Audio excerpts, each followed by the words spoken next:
Hello students, welcome back to my YouTube channel that is RS Aspirants and आज हम करेंगे lytic cycle of bacteriophage. So let's start it. सबसे पहले हमें पता होना चाहिए कि जो बैक्टीरियोफाज होते हैं ये होता क्या है. बैक्टीरियोफाज एक टाइप का वायरस होता है जो बैक्टीरियाज को इन्फेक्ट करता है. So it is a type of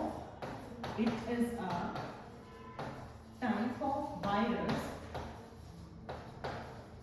which infects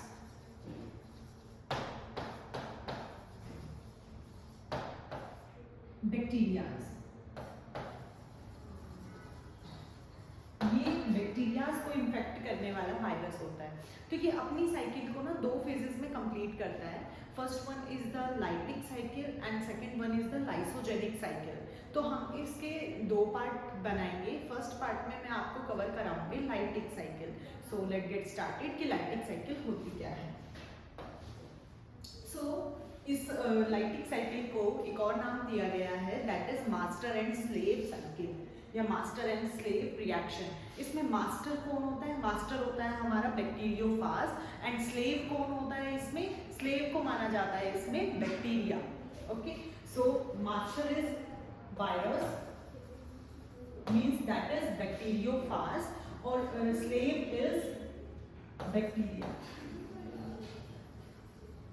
और ये जो लाइटिक साइकिल होती है ये T4 बैक्टीरियोफाज में देखने को मिलती है. T4 बैक्टीरियोफाज, ये साइकिल T4 बैक्टीरियोफाज में देखने को मिलती है. जो बैक्टीरियोफाज होता है वो लाइटिक साइकिल में 5 से 6 स्टेप कंप्लीट करके अपनी पूरी लाइटिक साइकिल को कवर करता है.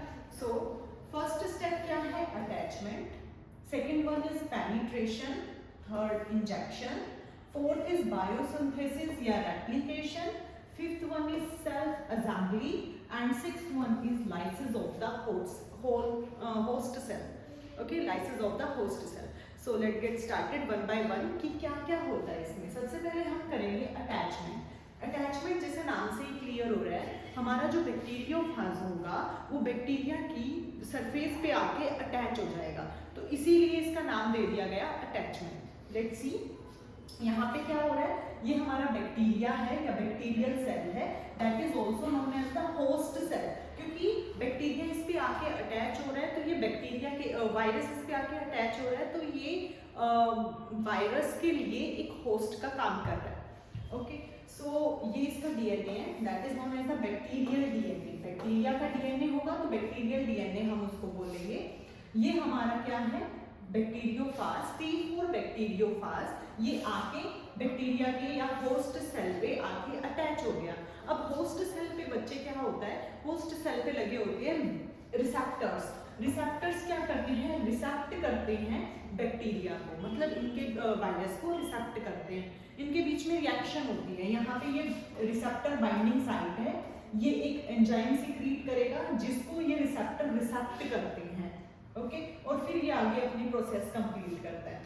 ये है हमारे वायरस का डीएनए. यही इन्फेक्टेड होता है, यही बैक्टीरिया की बॉडी में जाके आगे इंसर्ट होगा और ये हमारे बैक्टीरिया को इन्फेक्ट करेगा. Next one penetration. अब देखो ये हमारा जो बैक्टीरियोफाज था इसने अपने डीएनए को पेनिट्रेट कर दिया है. यहाँ पे क्या कर देता है? ये होल क्रिएट कर देता है. यहाँ पे होल क्रिएट हो जाता है जिसके कारण क्या होगा, हमारा जो बैक्टीरियोफाज का डीएनए था वो कहाँ पे एंटर कर जाता है? होस्ट सेल की बॉडी में एंटर कर जाता है. अब ये जैसे ही होस्ट सेल की बॉडी में एंटर करेगा तो ये किस पे अटैक करेगा? होस्ट सेल के, मतलब बैक्टीरियल सेल के डीएनए पे अटैक करेगा और उसको इन्फेक्ट करेगा. सो देखो डिस्ट्रॉइंग द बैक्टीरियल डीएनए. ये बैक्टीरिया के डीएनए को डिस्ट्रॉय कर रहा है. Next step is biosynthesis. अब क्या होता है? ये क्या करता है? बायोसिंथेसिस का मतलब होता है कि अपने ही प्रोडक्ट्स को बना लेना. इसने होस्ट के डीएनए को डिस्ट्रॉय कर दिया. अब होस्ट का जो डीएनए है वो एक्टिव नहीं है तो क्या होगा?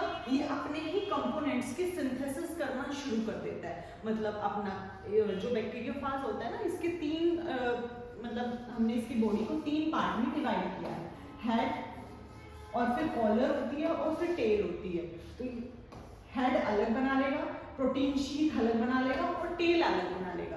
तो यहाँ पे देखो ये हेड पोर्शन बना लिया इसने, ठीक है, और यहाँ पे इसने क्या बना लिया, ये है इसका डीएनए, ठीक है, और ये इसने क्या बना लिया, ये टेल बना ली। तो ये अलग अलग कंपोनेंट्स बनाना शुरू कर देता है होस्ट की बॉडी में।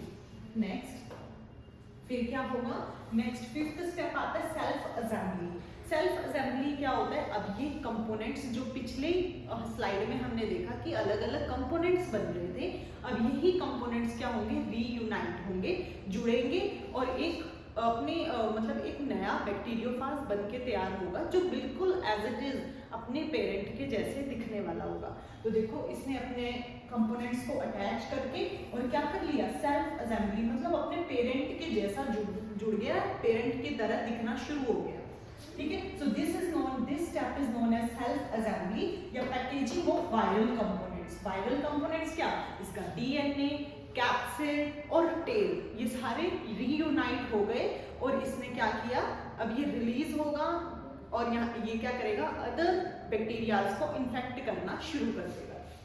सो next is lysis of the host cell. इसमें क्या किया, ये होस्ट सेल था, होस्ट सेल को ब्रेक किया, ये देखो यहाँ से ब्रेक कर दिया और यहाँ से ये रिलीज हो गया, बाहर रिलीज होगा।